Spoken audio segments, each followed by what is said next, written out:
예, 이어서 본 학술대회 자장이신 박준원 경성대 명예교수님 모시고 발표자, 토론자와 함께하는 종합토론 시간을 갖도록 하겠습니다. 예, 소개받은 박준원 교수입니다.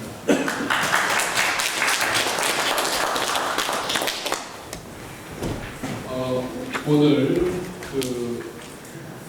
모두 5분이 아주 좋은 교육 주제를 가지고 훌륭한 발표를 해주셨습니다.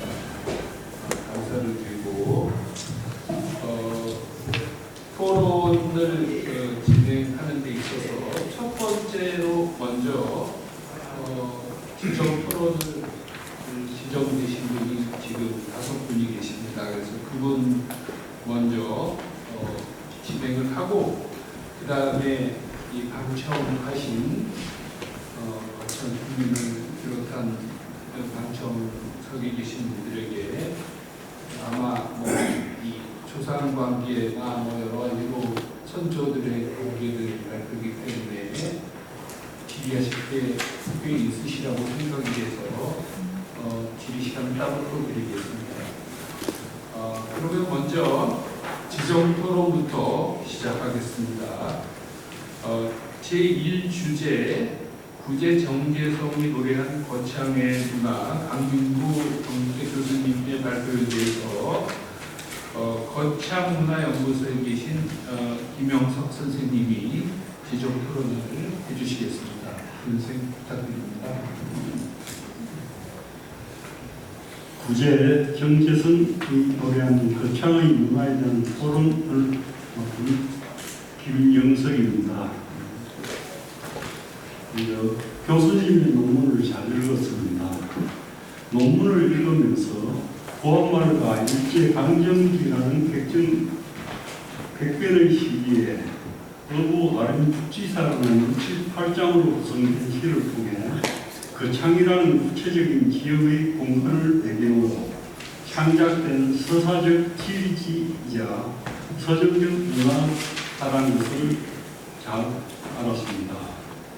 구제 정재선 선생님은 국가의 멸망을 목도하고 전통적인 지배 이념의 붕괴와 예시의 침탈이라는 이중적인 위기 속에서 깊이 고민하고 나름의 방식으로 저항하였습니다. 정재선 선생은 여타 지방의 유학자는 달리 지역에 안주하거나 메모되지 않고 그 서울에 상당간 머물면서 시국을 정확하게 볼 수 있는 안목을 갖추었고 국가의 상실과 망국의 지킴을 공감하였습니다. 이와 같은 정재선 선생의 의식과 정서는 현존하는 문집인 구제집에 고스란히 남아있습니다. 선생이 남긴 시 800여 수에 달하며 서가 117편, 잡저가 30편, 비가 8편, 서가 10편, 발이 8편, 장명이 5편, 상량리 10편, 풍문이 15편, 제문이 42편, 예사가 5편, 비가 4편, 묘저명이 2편이고 묘관명이 22편, 묘토가 12편, 행장이 16편이며 행록이 10편 등 14권 7편으로 구성되었습니다. 저는 발표한 논문의 주제를 넘어서지만 구제 정재선 선생님의 사상과 학문에 대해서 질의하고자 합니다. 먼저 구제 정재선 선생이 13세에 각종 당시에 장문하여 제dom으로서 명성이 알려졌으며 이후 교우 윤규화, 한주 이진상, 삼윤 장복추, 왕구 이종기 선생 등의 문화에서 수업하였고 1896년에 내누 각종석 선생님이 다전으로 의거하였을 때부터 가르침을 받고 제자가 되었습니다. 이를 통해서 정재선 선생의 생애와 학문적 특성을 메뉴학파의 이론으로서 그 가능성에 관해서 더 연구할 필요가 있다고 생각이 들어 질의하고 싶습니다. 그리고 두 번째로 구제 정재선 선생님은 불사능력이 체결되는 등 시국이 더욱 곤란해지자 소를 올려 일본 사신과 면대하여 시사를 논하고 향약의 실행을 요청하였지만 수용되지 않자 비양하였고 비양 후 국채 보상 운동을 주도하여 큰 성과를 이루었으며 내국으로 잠수를 주장하는 등 항일 운동을 하였습니다. 이에 대해서 교수님의 고민을 듣고자 합니다. 그리고 마지막으로 구제 정재선 선생님은 1896년에 매누 각정석 선생님이 가전으로 이것이부터 20여 년간 파리장서 청운 거사 운동이 이로 인해 매누 각종 선생이 수금되었을 때 시중을 도맡는 등 매누 각종 선생의 인수정시까지 곁에서 부행처럼 모신 고적 지지임에도 매누 각종 선생이 주관 파리장서 청원 서명자 137명 중에는 포함되지 못했는지 궁금합니다. 이에 대해서 교수님의 고견을 부탁드립니다. 감사합니다. 예, 크게 볼 때 세 가지 정도 질의하신 것 같습니다. 학문적 면허학파로서의 특성에 관해서 어떻게 생각하시는지, 그리고 또 강의 운동 하신 부분, 그리고 파리장서 사건에 포함되지 않은 세 가지 문제인데요. 제가 보기에는 발표하신 우리 강민구 교수님께서는 주로 이제 이 지역의 향토적인 민요의 문학적인 부분에 치중하셔서 연구를 하신 것 같고, 질의하신 분은 그 이외에 또 다른 이 학파라든지 또 한국운동 이런 사안에 대해서 더 아시고 계시는지 궁금해서 질의하신 것 같습니다. 답변해 주시죠. 네. 예, 김영석 소장님께서 아주 중요한 문제를 잘 짚어주셨습니다. 그 차장 교수님께서 말씀하신 바와 같이 제가 논문으로 쓴 것은 아림 축지사 68장에 대한 거창의 문화에 대한 전반적인 공부를 했는데 소장님께서 말씀하신 것은 조금 주제가 많이 달라서 이거는 논문으로 새로 작성이 돼야 될 내용들인지라 어떻게 답변을 드려야 될지는 모르겠습니다만은 먼저 그 소장님께서 이 관심을 많이 가지고 계시는 분야 같아요. 그래서 제가 답변을 한다기보다는 그 김영석 소장님께서 이 세 가지 문제에 대해서 어떤 견해를 가지고 계시는지 그걸 한번 먼저 여쭤보는 게 순서 아닌가 이런 생각이 드는데, 예를 들면 세 번째 같은 경우는 세 번째 문제 같은 경우는 좀 민감한 것이고 여러 가지 문제가 복잡하게 얽혀 있을 것 같은데, 대체로 세 개의 문제가 다 면허 선생과의 관계에 대한 것이거든요. 그러니까 이 구제 선생과 광면호 선생과의 관계 양상, 그리고 그것이 실질적으로 그 관계에 실질적으로 어떤 위상을 가지고 있는지 그 관계 하에서 그것에 대해서 소장님께서 좀 관심이 많으신 것 같아요. 혹시 무슨 견해가 있으시면은 말씀을 좀 듣고 제가 추가로. 네, 오늘 학술비에 5분에 대해서 발표가 있었는데 두 분은 조삼 변영규 선생님과 김혜석 선생님께서는 학문적으로 기호학파의 이론이라 할 수가 있고 나머지 세 분은 태계학파의 이론이라 할 수가 있을 것 같습니다. 우리 거창 지역에서는 1800년대 말기 1900년도 한말부터 시작 일제하에서 이 기호학력과 태계학이 어우러져 가지고 전개되는 그런 시기였다고 할 수가 있겠습니다.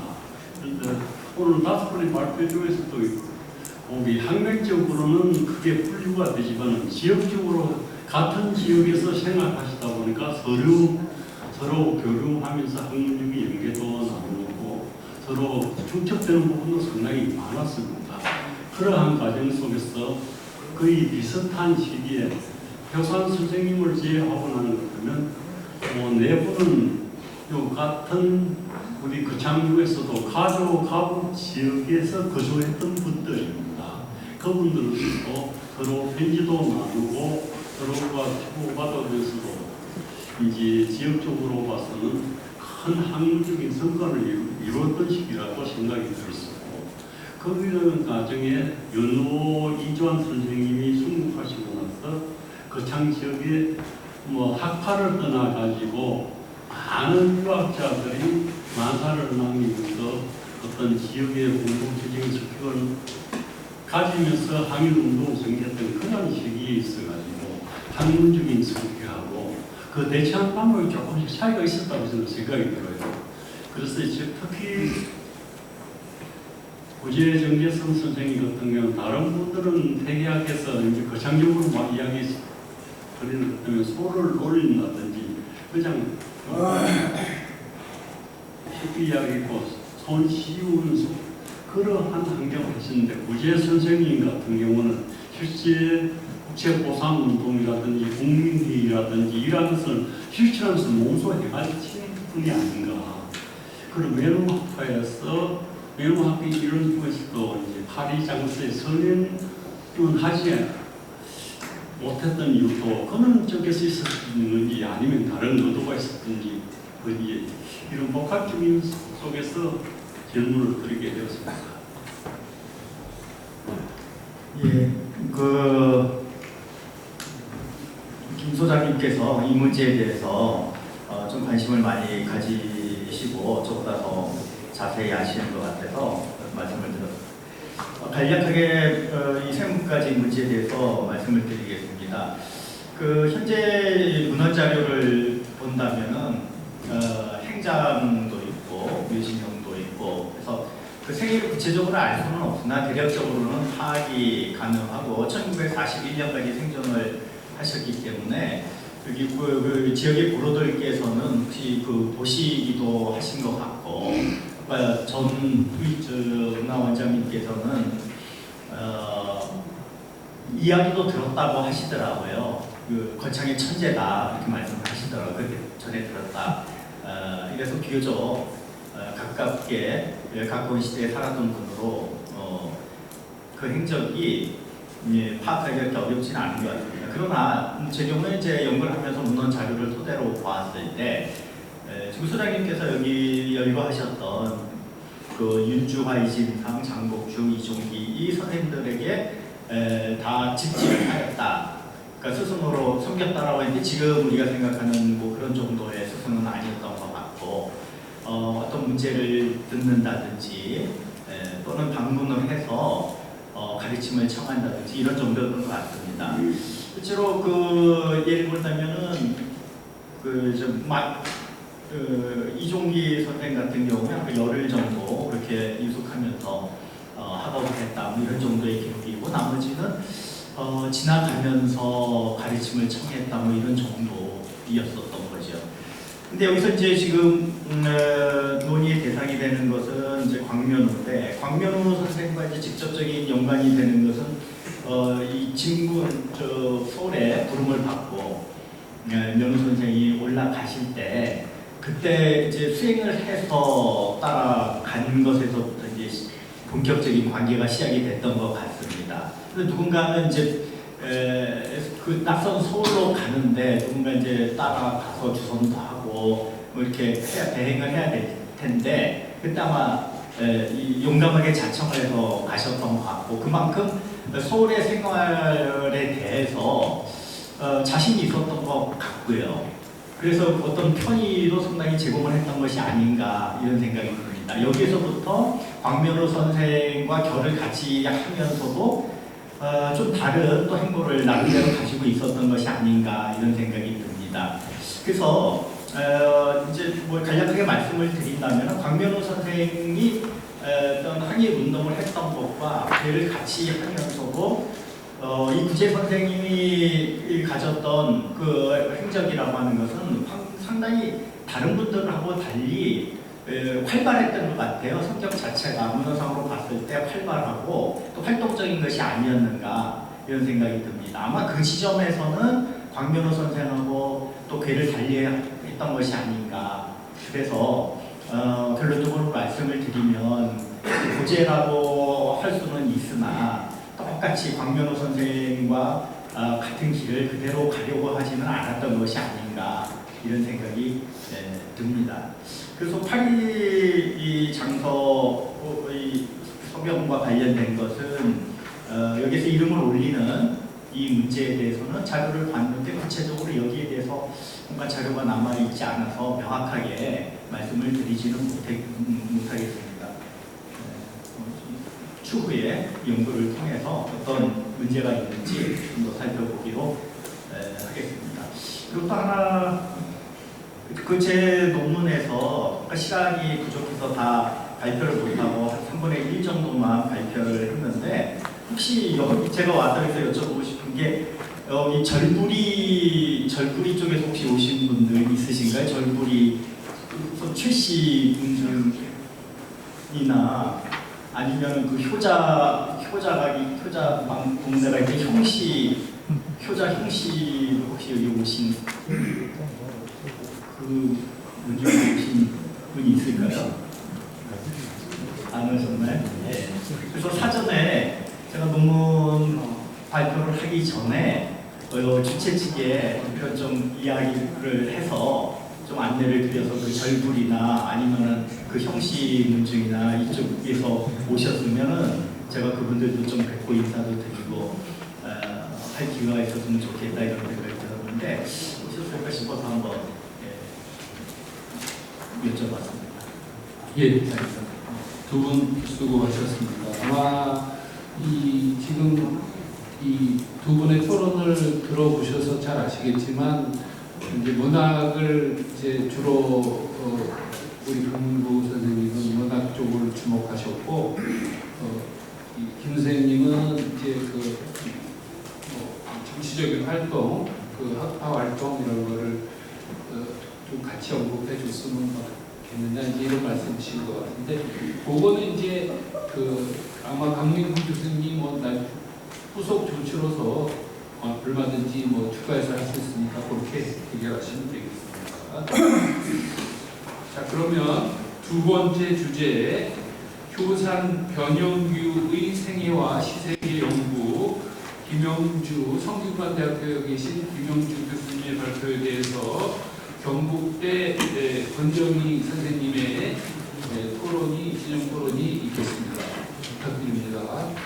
안녕하십니까. 경북대학교에서 공부하고 있는 권정희입니다.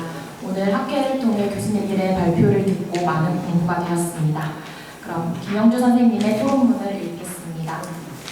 김영주 선생님의 효산 변영규의 생애와 시세계 연구 발표문 감사히 잘 읽었습니다. 본 발표문은 지금까지 학계에 거의 소개되지 않았던 효산 변영규의 생애와 학문 그리고 시세계의 성격을 종합적으로 고찰하였습니다. 이를 통해 효산 변영규 선생이 단순한 은거시인이나 지방 유학자가 아니라 조선 후기 유학의 윤리적 지향을 실천과 언어의 차원에서 구현한 사상적 시인이었음을 규명하였습니다. 따라서 선생님의 연구는 효산 변영규를 처음으로 학술적으로 규명하였다는 점에서 분명한 의미를 지닌다고 생각합니다. 선생님의 연구에 전적으로 동의하며 발표문을 읽으며 가졌던 연구의 문제 설정, 해석 방식, 그리고 확장 가능성 등의 몇 가지 질문을 제기하는 것으로 토론자의 소임을 다하고자 합니다. 첫 번째, 본 논문은 효산 변영규가 문집, 효산집을 남겼음에도 불구하고 학계에서 거의 주목받지 못해왔다는 점을 연구의 출발점으로 삼고 있습니다. 이 문제 제기는 매우 설득력이 있습니다. 다만 한 가지 질문은 왜 그동안 변영규가 연구되지 않았는지에 대한 이유입니다. 단순히 지방 살인이었기 때문인지 아니면 그의 사상이나 시세계가 기존 연구 흐름과 맞지 않았기 때문인지에 대한 설명이 조금 더 보완된다면 연구의 문제의식이 더욱 분명해질 것이라고 생각됩니다. 두 번째, 논문에서 변형교의 삶을 근거로 설명하면서도 이를 소극적인 도피가 아니라 적극적인 수양과 실천의 방식으로 해석하고 있습니다. 이러한 실천이 주로 개인적 차원에 머무르는지 아니면 지역사회와의 관계 속에서도 의미를 갖는지 궁금합니다. 변형교의 교육활동이나 향리에서의 역할이 그의 실천 개념에서 어떤 비중을 차지하는지에 대한 설명이 더해지면 이해에 도움이 될 것 같습니다. 세 번째, 본 논문은 변형교 시세계의 핵심 개념으로 정심을 제시합니다. 이를 통해 그의 시가 단순한 자연 감상이 아니라 도덕적 수양의 과정임을 잘 보여주고 있습니다. 독자의 입장에서 보면 정심이라는 개념이 다소 폭넓게 사용되고 있어 그 경계가 모호하게 느껴질 수 있습니다. 정심이 일반적인 유학적 수양 개념과 어떻게 다른지 혹은 변형교의 시에서만 드러나는 특징이 무엇인지가 조금 더 분명히 제시된다면 논지 이해에 도움이 될 것이라 생각합니다. 네 번째, 본 논문은 청산과 담어를 중심으로 자연을 윤리적 성찰의 공간으로 해석합니다. 이 해석은 매우 설득력이 있습니다. 궁금한 것은 이러한 자연인식이 변형교만의 특징인지 아니면 동시대 다른 유학자들에게서도 공통적으로 나타나는 현상인지입니다.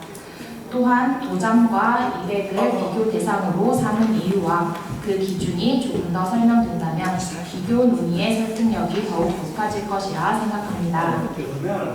다섯 번째, 본 논문은 스스로를 하나의 출발점으로 규정하며 향후 후속 연구의 가능성을 열어두고 있습니다. 그렇다면 앞으로 어떤 방향의 후속 연구가 가장 중요하다고 보시는지 궁금합니다. 예를 들어 산문 자료 분석, 교육활동 연구 혹은 다른 지방 사림과의 비교 연구 가운데 어떤 연구가 우선적으로 이루어질 필요가 있다고 생각하시는지 의견을 듣고 싶습니다. 예, 그 2, 3, 4는 이제 그 연구하신 내용에 대한 질의이신 것 같고 1번하고 5번은 연구 공백하고 최초로 연구한 데 대한 문제와 거기에 관련된 질의를 생각합니다. 이렇게 답변해 주시죠. 예, 권정희 선생님 질의 잘 들었습니다. 제가 효산 선생의 그 연구를 처음 시작하면서 처음에는 기본적으로 주로 학문적인 성향이라든지 이분과 관계가 있었던 스승들과의 학문적 연구에서 학문적 특성을 파악하려고 했는데 실제 문집을 읽다 보니까 아까도 말씀드렸다시피 시가 전체 문집에 수록된 총 작품 수가 1002편입니다. 그 중에 시가 914수로 91.2% 정도가 되고 나머지 산문을 다 합쳐도 98편으로 9.7% 정도밖에 9.8% 정도밖에 안 됩니다. 그래서 이 효산 선생이라는 분의 생애와 그분의 학문, 문학 세계를 파악하는 데 있어서는 시가 상당히 중요하겠다는 생각을 하게 되고 또 900수가 넘는 시의 소재라든지 주제가 굉장히 다양합니다. 근데 그 중에 이분의 학문적인 성향과 일맥하는 무언가가 형상화되어서 시에 있지 않을까 하는 그런 것을 착안해서 이분의 시세계 연구를 집중적으로 조망하고 그 가장 핵심적인 부분을 집중적으로 추구하게 됐습니다. 그래서 이 연구 공백은 왜 이 효산집을 남겼음에도 왜 효산 선생이 연구되지 않았나 하는 그런 부분은 조선 후기 지방 사립 연구가 장기적으로 소외되어 있었습니다. 조선 후기에서 대한제국기의 지방 사립분들은 이 중앙 정계하고 일정하게 거리를 둔 언거적인 생활이었습니다.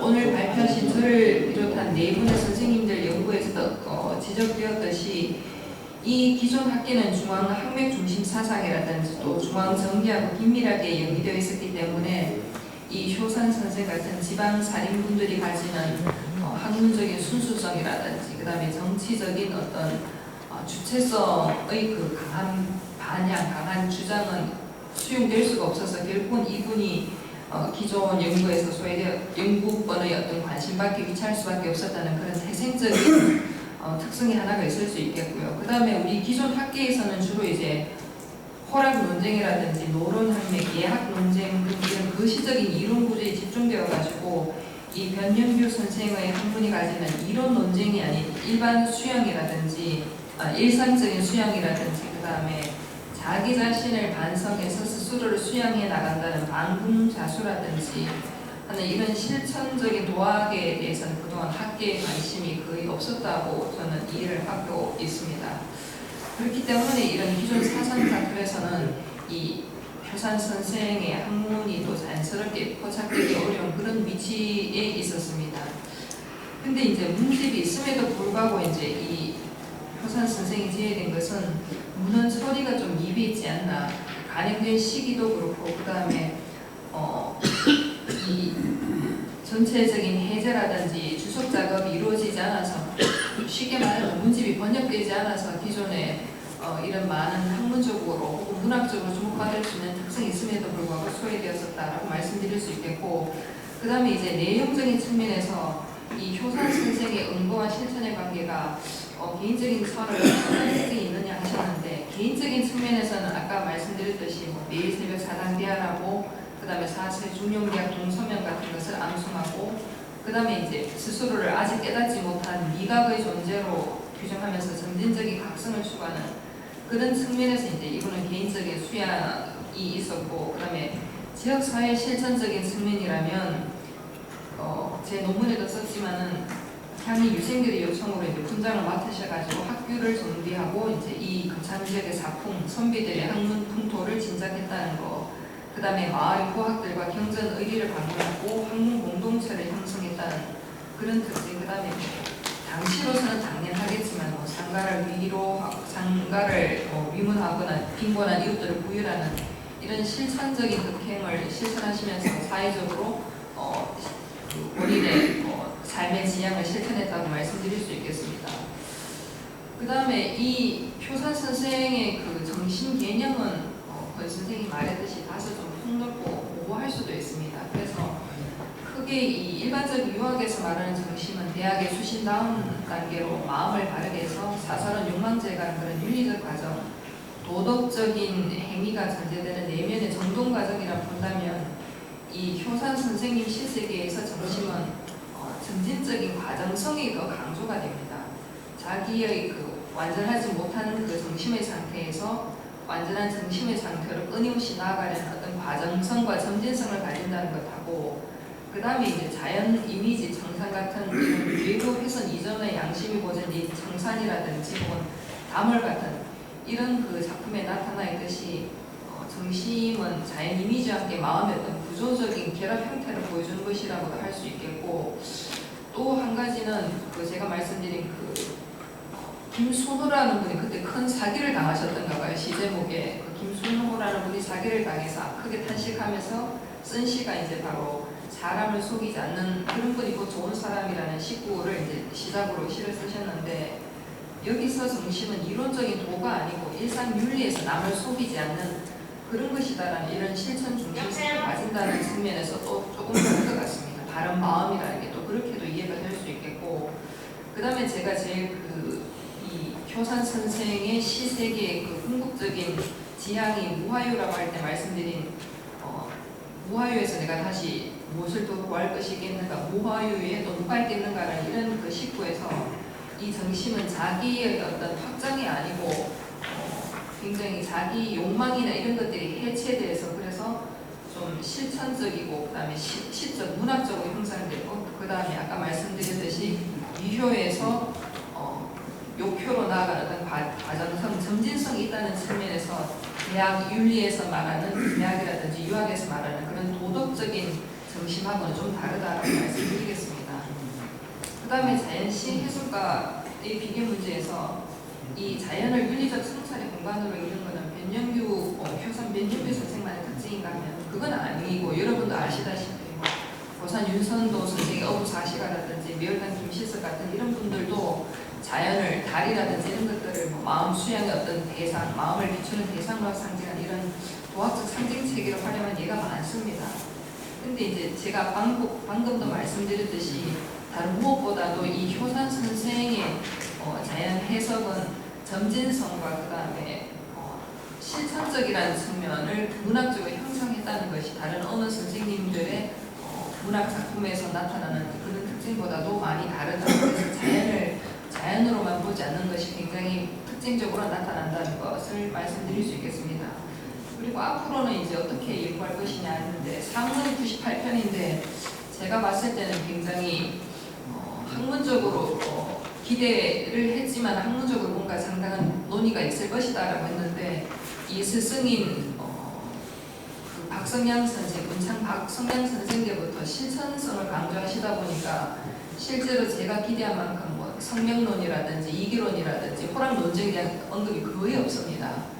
굳이 있다면 이제 어떤 학파에서 문제 관여하는 것에 대한 논의 정도, 그리고 일상적인 예법이라든지 이런 질문이 대부분에서 조금 솔직히 그 부분에서는 실망했지만 대신에 이분이 나타내신 이 실세계에서 나타나는 이런 점진적인 그 특성들, 자기 수양의 특성들 그 외에 이분이 산당 시인들을 많이 이야기했습니다. 이 우리나라 산당 시인이 아니고 중국 당나라에 지금 언급해드린 이 이백을 비롯해서 그 다음에 당나라 말기에서 송나라에 걸친 맹교라든지 가도 같은 분들, 그리고 도연명의 어떤 삶을 굉장히 이야기하면서 작품에서 도연명의 작품을 구절구절 언급해서 자신의 어떤 사상적인 특징을 반영하고자 하는 흔적이 굉장히 많이 보입니다. 제가 이 지면의 한계 때문에 다 언급하지는 못했지만 그래서 그런 부분 앞으로 분명히 조망해 나갈 필요가 있다고 생각이 되고, 또 산문 작품 중에서 문설이라는 작품에서는 이분 스스로가 자신의 어떤 문학 지향, 문학론을 정리해 두신 게 있어서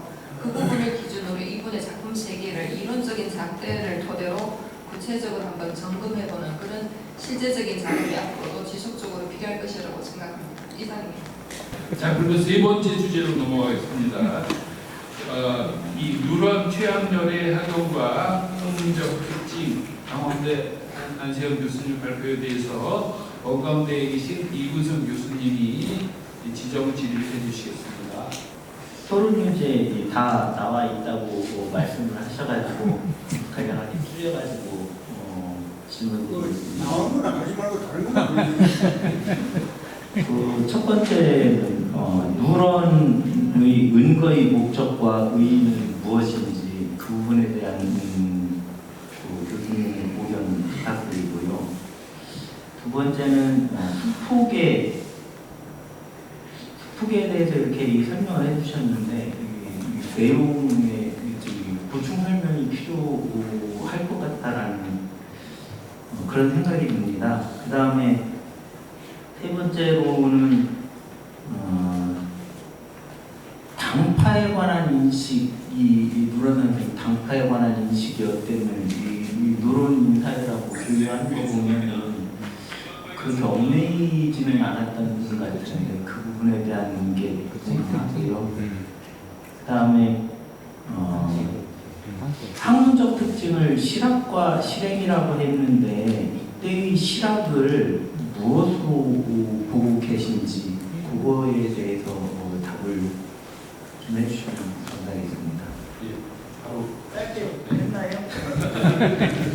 저도 짧게 말씀드리겠습니다. 어쨌든 이분성 교수님께서 제 논문에 대한 완성도를 좀 질문을 통해서 많이 잘 알려드린 것 같습니다. 거꾸로 가겠습니다. 네 번째 실학의 개념은 뭐 이분은 다 잘 아시겠지만 역사적 개념이죠. 그래서 고려 말에 실학이라는 용어를 이제 이재현도 쓰는데 이재현이 쓸 때는 불교의 대칭이라는 말을 씁니다. 왜냐하면 불교는 세상 일에 대해서 관여 안 하기 때문에 세상 일에 대해서 관여하는 게 진짜 학문이다 이렇게 쓰고, 또 조선 전기 정도 오면 이제 사장이란 경학의 대립에 있어서 글쓰기 잘하고 글 잘 쓰는 거에 대립적으로 경학 공부를 열심히 해야 된다. 그런 의미에서 또 이제 경학을 실학이라고 쓰고, 지금 선생님 말씀하신 대로 16세기 이후에는 거의 성리학을 진짜 학문이다, 실질적인 알맹이 학문이다 이런 의미에서 실학이라는 말을 쓰고, 조선 후기에 이제 그 경세치용, 십사후시, 이용색 이런 것들은 실생활의 어떤 사회 사적으로 경제적으로 보탬이 되는 학문 이런 의미에서 이제 실학이라는 용어를 쓰는데 우리 노론 선생님은 당연히 이제 성리학의 범주 내에서 실학이라는 용어를 쓴 것이고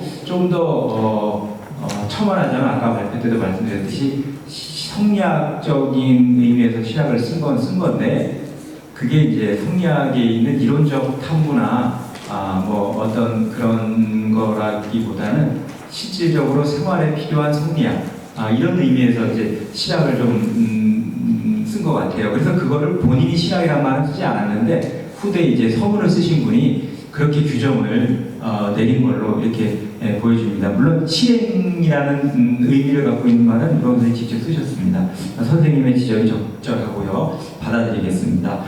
3번 같은 경우는 아까도 우리 김영숙 소장님도 말씀하셨지만 여기 한 19세기 중반 이후부터 보면 거창을 중심으로 한 여기 영남 그 경남권에 보면 그 당색이 무색해질 정도로 많은 그 학파가 형성돼 있고 그분들이 또 다 교류를 하세요.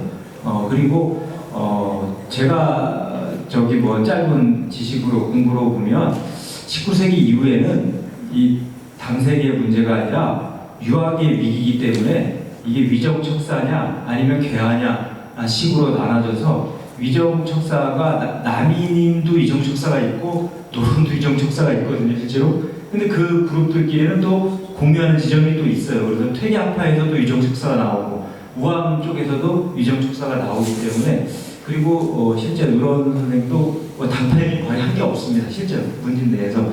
그래서 실제 뭐 같이 교류했던 동네 사람들이라 그 학맥이 어쨌든 간에 그거를 좀 받아들이고 했던 것 같아요. 근데 그 이유는 결국은 이제 이 노론 선생 시대에 오면은 이 유학이라는 정체성을 계속 유지시킬 수 있을 것이냐 없을 것이냐, 내가 이 유학자로서의 삶을 살아갈 수 있을 것이냐 없을 것이냐가 더 중요한 문제 지점이 돼버린 것 같아요. 그래서 이분이 이제 제가 은거의 목적 1, 2번을 같이 말씀드리면 은거의 목적은 결국은 자기가 유학자로서 그리고 집안에서 내려왔던 가학의 그 전통과 그 거창이라는 고을이 가지고 있는 이 유교 문화, 유학의 이 문화를 어떻게든 지켜나가는 걸로 생을 가져가야겠다고 생각하신 것 같아요.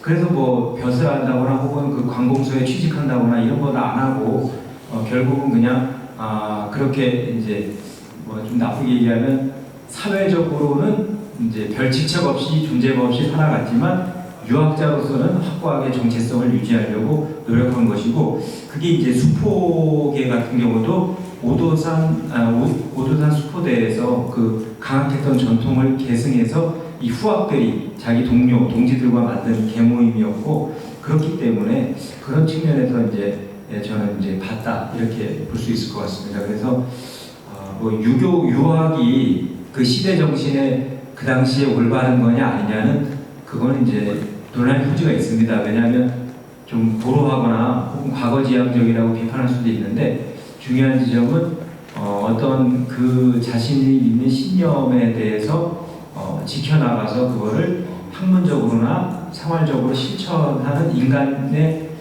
삶의 구체적인 모습, 그런 것들에 대해서는 또 한번 눈여겨볼 필요가 있고 그런 것에 의의가 있지 않을까, 이런 생각으로 한번 이 글을 엮어봤습니다. 뭐 좀 부실한 대답이 되는 것 같은데 이 정도로 마무리하겠습니다. 예.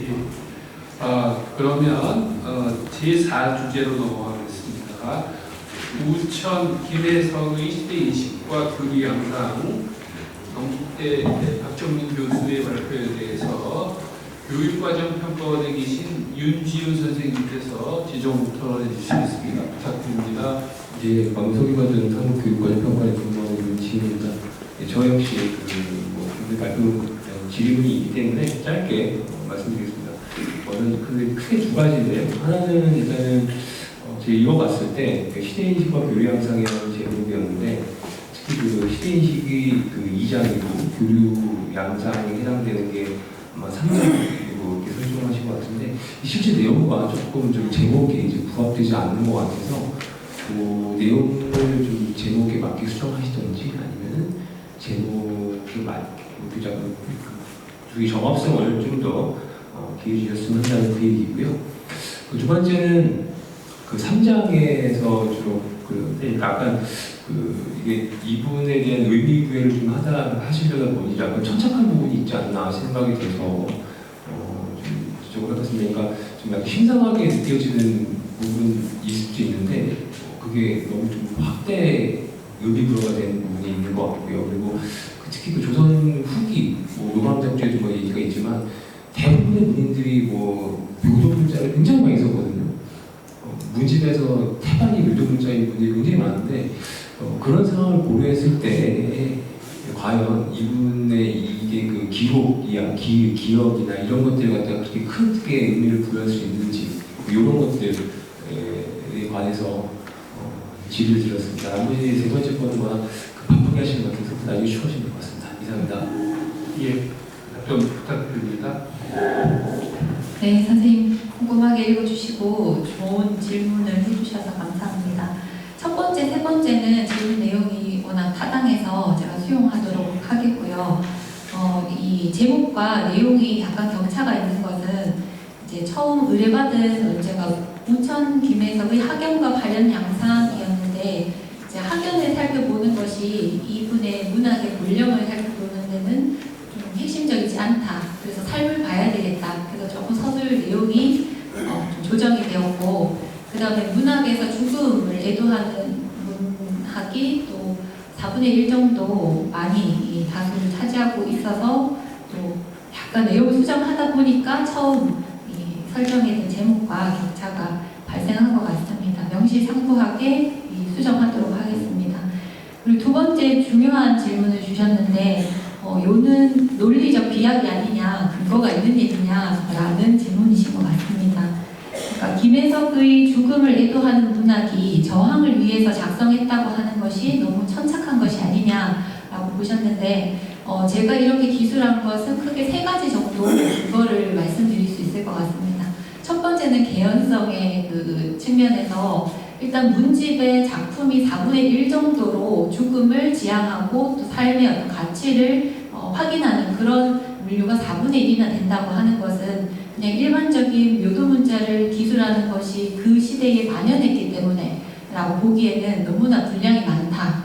그리고 거기서 이제 조명하고 있는 부분이 그 자신이 이제 택했던 이제 어리석은 것을 표방하면서 그 비극적인 현실에서 어떻게 생존할 것인가 하고 긴밀하게 내용적으로도 연결이 되기 때문에 견성 측면에서 그렇게 분석을 했고요.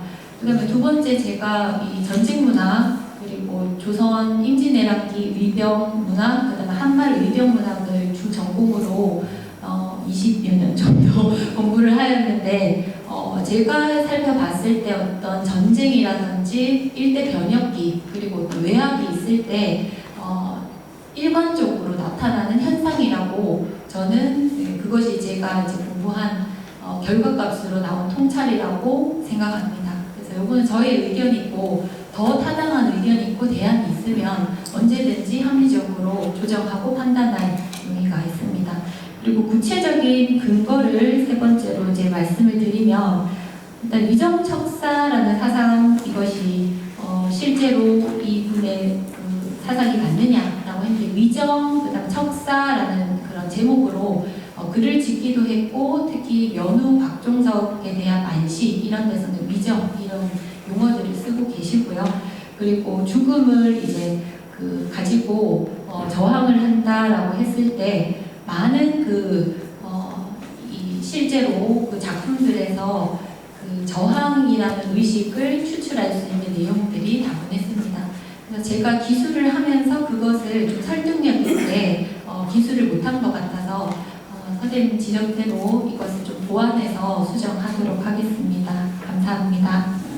예, 그 부분은 아마 나중에 시간을 가지시고 또 두 분이 해석하는 부분이 평가하는 부분이니까 그건 얼마든지 주저히 가능할 것 같습니다.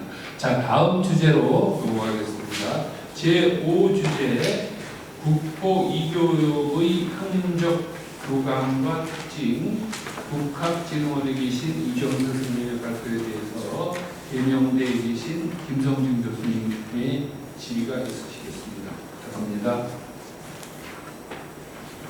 예, 간단히 질문을 드리겠습니다. 대산 이동환 선생님께서 한국 한문학을 연구하는 방법 중에 사승관계가 대단히 중요하다고 강조하신 바가 있는데요. 우지영 선생님께서 명 선생과 국보 선생의 관계를 강조하신 것도 같은 맥락이라고 생각합니다. 그런데 이 사승관계가 어떻게 학문적 성장에 구현되느냐, 이걸 아는 수준 대단히 어려운 문제 같은데요. 여기에 대해서 선생님께서 추가 말씀해 주시면 감사하겠습니다. 두 번째는 거의 동지적 교류라고 할 수 있는 국보 선생과 구지혜 선생과의 관계인데요. 삶의 정서적 측면과 학문 정진의 태도의 측면에서는 두 분이 정말 같이 이렇게 생활하셨던 것 같아요. 그런데 사상과 학문의 주체라는 측면에서 볼 때는 혹시 좀 다른 점도 있지 않을까라고 해서 그 부분에 대해서 좀 실마리를 찾을 수 있지 않을까 해서 이렇게 질문을 드렸고요. 세 번째는 위기제약 관련해서입니다. 아까 이제 안세현 선생님께서 발표를 하실 때 고한말 일제 강점기에 유학자와 지식인의 세 가지 처세에 대해서 말씀을 하셨는데요. 국보 선생의 위기제약도 그 세 가지 중에 하나로 규정될 수 있을 것 같습니다. 그런데 국보 선생의 위기제약이 개인적 도덕의 완성의 측면에서만 머물 것이냐, 아니면 이것이 당시 시대의 공공의 윤리, 공동체 윤리적 측면으로까지 확장될 수 있는지 여기에 대해서 궁금해서 여쭤봅니다. 이상입니다. 예, 부탁드립니다.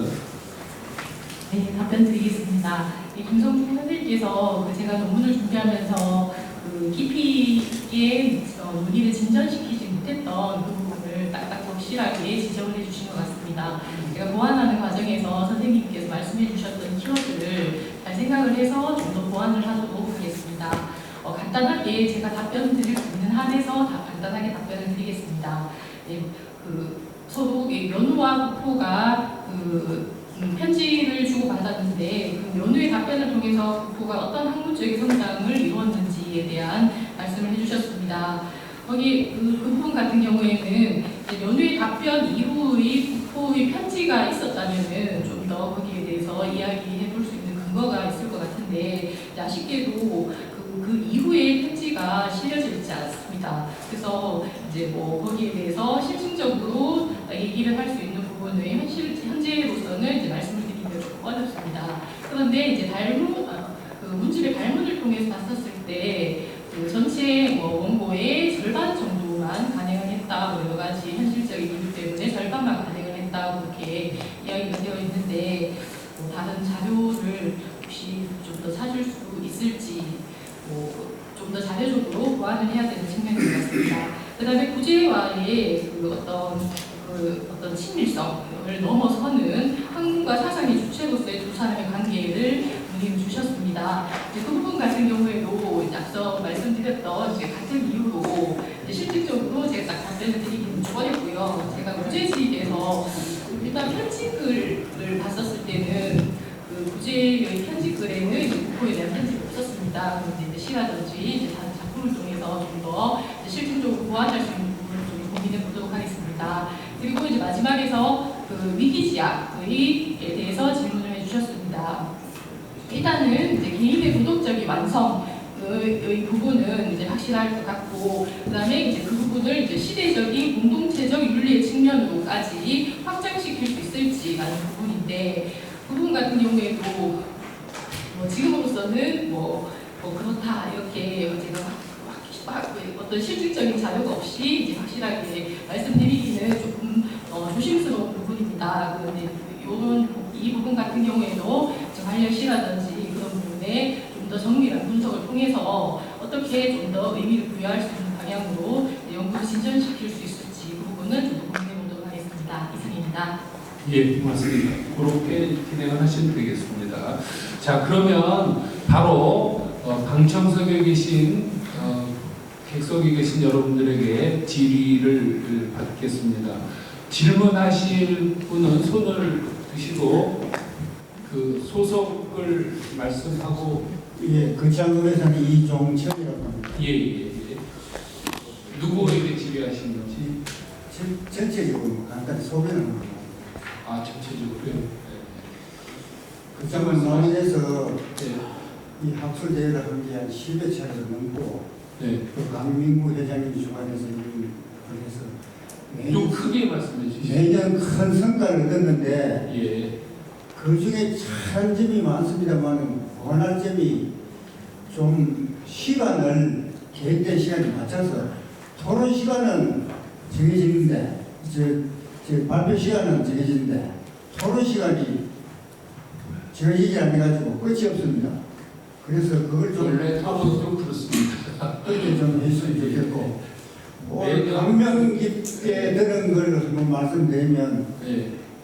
논문을 발표를 해서 읽는 사람이 참 많습니다만 아주 흥미있게 예. 오늘 특히 미안합니다. 5분이 훌륭하게 하시는데 박정민 그 발표자께서 AI를 통해 가지고 그 편집을 해서 그건 정말 감명 깊고 앞으로 그런 권장이 되었으면 하는 그런 생각이 듭니다.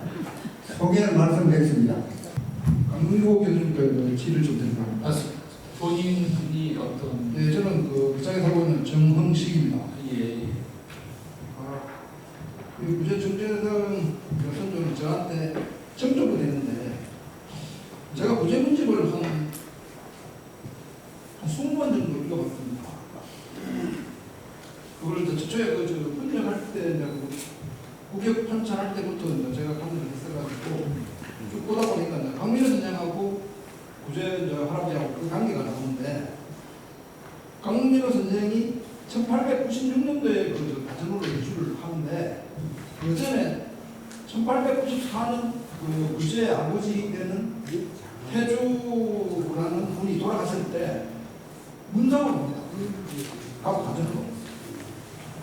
근데 그렇게 하다 보니 그 인연이 되었고 그리고 또 한 가지 아까 서울에 그 수행을 하시는데 뭐 성격이 구제가 뭐 가게당에서 가다 그런 게 아니고 그 당시에 시골에 있던 선비들이 서울에서 살았던 사람이 없어요.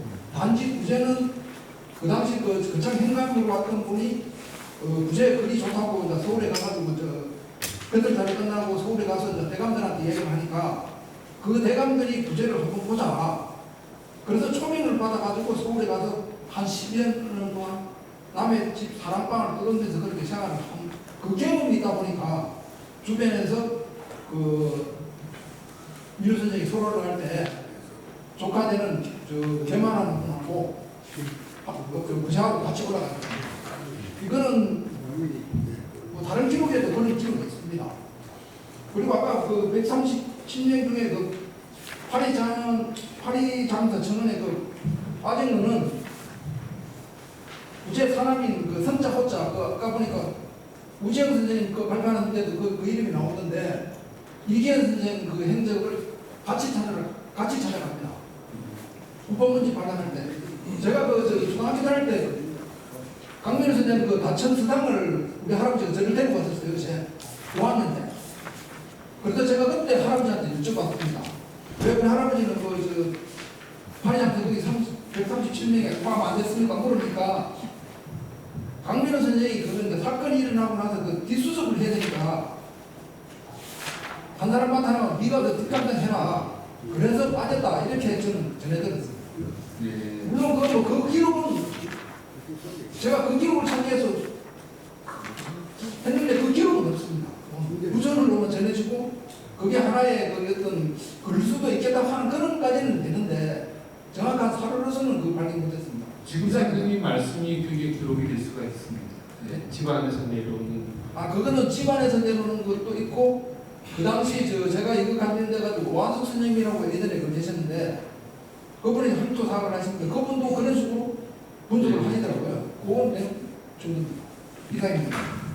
고맙게 잘 들으신 걸로 다른 답변 하실 필요가 없으시답니다. 시간을 절약하기 위해서 일부러 그렇게 해주시는 것 같습니다. 또 질의하실 분 있으시면 손을 드시고 의사표시해 주십시오. 별다른 질의가 없으시면 오늘 이 종합 토론을 여기서 모두 마치겠습니다. 여러분들 우리가 동방문학대학 거창하고 여러 차례 거기서 지금 학술대회를 개최하고 그래서 정말로 오늘 주제처럼 여향이 많이 남아 있는 것 같습니다. 동방문학회하고 우리 거창문학으로 이제 같은 어울림이 돼서 그런 아주 은은하게 퍼져나가는 그런 여운처럼 앞으로도 그런 관계가 계속 지속되기를 바라고 이 음향이 거창하게로 영원하게 펼쳐지기를 바랍니다. 감사합니다. 네, 지금까지 수고하신 동방문학회 강민구 회장님을 비롯한 관계자 여러분께 다시 한번 수고의 큰 박수 부탁드리겠습니다. 시간이 당초 계획했던 시간 정도에 사실 마쳤습니다. 뒷부분에 와서 우리 이종천 부모님이 좀 말씀을 하셔서 우리 좀 토론 질문 시간이 조금 줄어드는 것 같습니다. 작년까지 제가 몇 차례 회사를 할 때 그냥 좀 적극적으로 인사를 했는데 올해 제가 여기 기다리는 동안 몇 자 적었습니다. 작년 대비 올해 제 기억력의 한계를 조금 느끼고 또 특히 제가 하고 싶은 말을 놓치는 것은 좀 괜찮은데 오랜 기간 연구하시면서 고생하시는 우리 발표자나 이 토론하신 분들 또 끝까지 성원해 주신 여러분들에게 드려야 될 말씀을 놓치는 것은 여러 가지 면에서 예가 아니기 때문에 제가 몇 자를 적어서 그래서 그 폐사 대신해서 읽어드리도록 하겠습니다. 길지는 않습니다.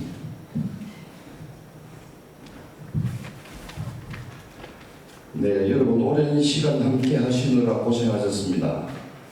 오늘 우리는 거창의 학문적 특질과 영향이라는 깊이 있는 주제로 거창의 과거와 현재를 되짚고 미래를 조망하는 시간을 가졌습니다. 먼저 수준 높은 연구 결과를 발표해 주신 발표자분들과 깊은 통찰로 논의를 풍성하게 해주신 토론자 여러분에게도 깊은 존경과 감사의 인사를 올립니다. 무엇보다 추운 날씨와 바쁜 일정 속에서 자리를 끝까지 지켜주시며 경청해 주신 방청객 여러분, 특히 오늘 문중회 분들도 많이 오셨습니다. 우리 문화회원분들도 많이 오셨고 또 우리 지역 거창 국민들도 많이 함께 하셨습니다. 여러분이 계셨기에 이 학술대회가 더 진정한 완성도를 높이지 않았나 그렇게 생각을 합니다. 오늘 우리가 가진 자리와 시간은 책 속의 지식만을 확인하는 자리와 시간은 아닌 것 같습니다. 이번 학술대회를 통해서 거창의 학문적 뿌리가 얼마나 단단한지 그리고 그 정신적 유산이 오늘날 우리의 삶과 문화에 어떤 깊은 울림을 주는지 다시금 확인하는 자리와 시간이었을 것입니다. 이러한 우리만의 특질을 앞으로 우리가 마주할 새로운 시대에도 변하지 않는 이정표가 되어줄 것임을 확신합니다. 거창문화원은 오늘 논의된 소중한 제안들을 바탕으로 거창의 정신적 자산이 다음 세대에게도 온전히 전승될 수 있도록 정진할 것입니다. 함께하신 분들의 건성을 기원드리고 새해 병원년에는 여러분의 일상에 문향이 가득하시기를 기원하겠습니다. 감사합니다.